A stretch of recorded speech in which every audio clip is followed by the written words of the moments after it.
नमस्कार. आज आपण एका अगदी सोप्या पण तितक्याच महत्त्वाच्या समीकरणावर बोलणार आहोत.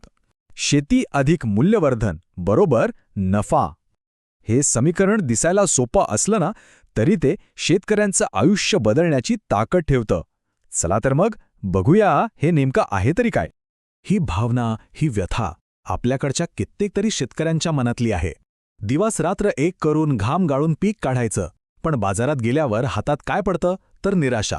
योग्य भावच मिळत नाही. आणि ही अडचण काही एका शेतकऱ्याची किंवा एका गावाची नाहीये. हा एक सार्वत्रिक संघर्ष आहे. आपल्या संपूर्ण कृषी क्षेत्राला ही समस्या भेडसावतीये की जिथे कष्टाला योग्य दाम मिळत नाही. मग या परिस्थितीतून बाहेर कसं पडायचं, यावर उपाय काय, हाच तो कळीचा प्रश्न आहे जो आजचे शेतकरी विचारत आहेत. आणि याचं उत्तर शोधणं हे आपल्या शेतीच्या भविष्यासाठी खूप महत्त्वाचं आहे. आणि उत्तर अगदी आपल्या जवळ आहे. ते आहे आपल्या विचारांमध्ये बदल घडवण्यात. आपण फक्त पीक पिकवणारे आणि विकणारे न राहता त्याच्याही पुढे जाऊन विचार करायला हवा. तर या बदलाच्या केंद्रस्थानी आहे एक शब्द, मूल्यवर्धन. आता मूल्यवर्धन म्हणजे काय? एकदम सोपं आहे. कच्च्या मालावर प्रक्रिया करून त्याचं एका नवीन जास्त किमतीच्या वस्तूमध्ये रूपांतर करायचं. याने होतं काय, तर मालाची किंमत वाढते, तो जास्त काळ टिकतो आणि बाजारातली त्याची मागणीही वाढते. चला आता हे मूल्यवर्धन प्रत्यक्षात कसं काम करतं हे काही सोप्या उदाहरणांवरून समजून घेऊया. म्हणजे कच्च्या मालाचा तयार वस्तूंपर्यंतचा प्रवास कसा होतो ते आपल्या लक्षात येईल. पहिलं उदाहरण घेऊया गव्हाचं. शेतकरी फक्त गहू विकण्याऐवजी त्यावर दळण्याची प्रक्रिया करून त्याचं पीठ तयार करू शकतो. साहजिकच आहे, गव्हापेक्षा पिठाला जास्त भाव मिळतो. आता दुसरं उदाहरण बघा, दुधाचं.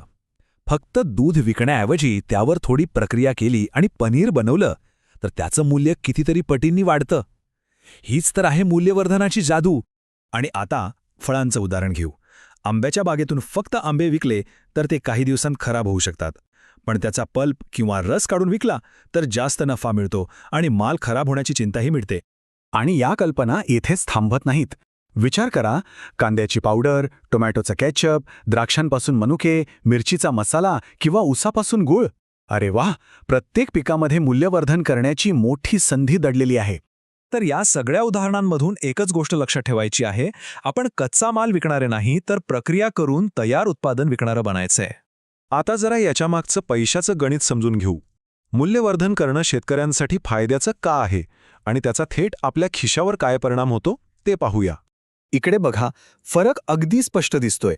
जुन्या पद्धतीत काय होतं, कमी भाव मिळतो, बाजारावर अवलंबून राहावं लागतं आणि माल खराब व्हायची भीती असते. पण नव्या पद्धतीत म्हणजे मूल्यवर्धन केल्यावर जास्त भाव मिळतो, आपण थेट ग्राहकांपर्यंत पोचू शकतो, माल जास्त काळ टिकतो आणि आपल्याला एक मोठी बाजारपेठ मिळते.